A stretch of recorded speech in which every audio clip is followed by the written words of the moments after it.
दिंडोरी तालुक्यात मध्यरात्रीपासून गुरुवारी सकाळपर्यंत मुसळधार पावसाने अक्षरशः धुमाकूळ घातलाय। संततधार पावसामुळे नद्या नाले दुथडी भरून वाहू लागले असून अनेक ठिकाणी पूरस्थिती निर्माण झाली आहे। सर्वाधिक ननाशी येथे 228 मिमी पावसाची नोंद झाली असून त्यामुळे जनजीवन विस्कळीत झालंय।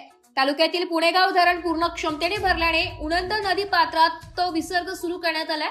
सदरचे पुणे पाणी हे उनंद नदीचे ओझरखेड धरणात येऊ लागल्याने ओझरखेड धरणाच्या जलसाठ्यात वेग वाढत आहे। दरम्यान करंजवन, वाघाड आणि पालखेड धरणातील पाणी साठ्यातही मोठी वाढ झाली आहे। धरण परिसरात नागरिकांना सतर्कतेचा इशारा देण्यात आलाय। मुसळधार पावसामुळे कोळशिंबे पुणेगाव मार्गावर पाणी आल्याने वाहतूक पूर्णपणे बंद करण्यात आली आहे। तसेच दिंडोरी पालखेड रस्त्याची पाण्याखाली गेल्याने वाहतुकीसाठी बंद ठेवण्यात आलाय। अनेक गावांचा संपर्क तात्पुरत्या विस्कळीत झाला असून नागरिकांना पर्यायी मार्गाचा वापर करण्याचे आवाहन प्रशासनाने केले आहे। नदी नाल्यांना आलेल्या पुरामुळे शेतजमिनींमध्ये पाणी साचले असून काही ठिकाणी पिकांचे नुकसान होण्याची भीती व्यक्त केली जात आहे।